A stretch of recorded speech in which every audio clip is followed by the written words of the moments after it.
নমস্কার, কেমন আছেন সবাই? আমার আরও একটি নতুন ভিডিওতে আপনাদের সকলকে জানাই স্বাগত। কথায় আছে বাঙালির ১২ মাসে ১৩ পার্বণ। আর এই ১৩ পার্বণেরই অন্যতম এক পার্বণ রান্না পুজো বা অরন্ধন। তো এখানে আমাদের সংক্রান্তির পুজো হয়ে গেল।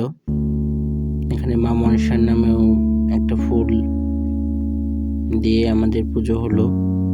এটা হচ্ছে সোমবার, অর্থাৎ যেদিন এর আগের ভিডিও দিয়ে আমি দেখিয়েছিলাম যে সোমবার হচ্ছে আমাদের বার করেছিলাম শ্রাবণ মাসের সোমবার।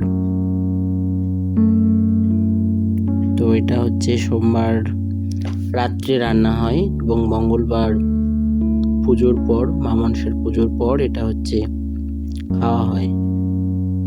তো এটা পুজোর আচার বিচার অনেক কিছু আছে, বাট আমাদের গ্রামের বাড়িতে আচার বিচার অনেক মানা হয়, বাট আমরা এখানে হচ্ছে উনুন টুনুন নেই আমাদের এখানে। তো গ্যাসে তো আর ওইসব হয় না, তো ওর জন্য আমরা নিজেদের খাবার মতো বানাচ্ছি সব কিছু অল্প অল্প করে। নাহলে এটা উনুন পুজো হয়, উনুনের ওপর মা মনসার ডাল দিয়ে পুজো করা হয়। আরও অনেক রিচুয়ালস আছে, বাট অত রিচুয়ালস তো আমাদের এখানে উনুন নেই, তো পালন করতে পারবো না।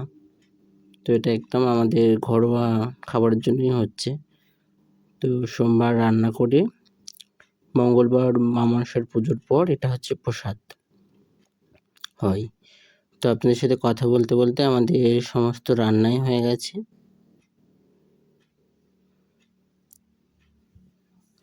এবার এগুলো এর পরের দিনে প্রসাদ হবে। প্রসাদে কি কি থাকবে সেটাই আপনাদের সাথে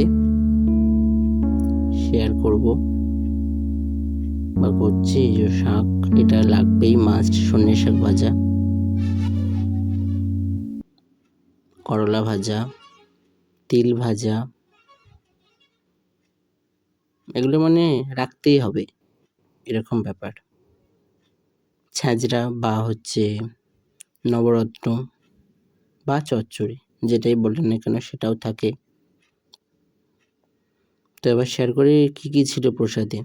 প্রথমেই ছিল লবণ লেবু, তার সাথে ভাত, টকের ডাল, যেটা মাস্ট। তারপর ছিল সর্ষে শাক, এটাও মাস্ট, মানে বানাতেই হয়। তারপর ছিল উচ্ছে ভাজা, চচ্চড়ি, কুমড়োর তরকারি, ঢেঁড়স ভাজা বা ভেন্ডি ভাজা, কুঁদরি ভাজা, বেগুন ভাজা, পটল ভাজা, আলু ভাজা, তিল ভাজা, মাছের ঝাল বা মাছের কালিয়া, মাছের টক, আমড়ার টক। তো খুবই সুস্বাদু হয়েছিল। আর যারা রান্না খান তারা তো জানেন এটা খুবই সুস্বাদু হয়। তাহলে ভিডিওটা আজকে এখানেই থাক। সবাই ভালো থাকবেন, সুস্থ থাকবেন, সাবধানে থাকবেন। আর যদি ভিডিওটি ভালো লাগে তাহলে অবশ্যই একটা লাইক করে দেবেন এবং সাবস্ক্রাইব করে চ্যানেলটি আমার পাশে থাকবেন। সবাই ভালো থাকবেন, আবার দেখা হবে পরের একটি ভিডিওতে।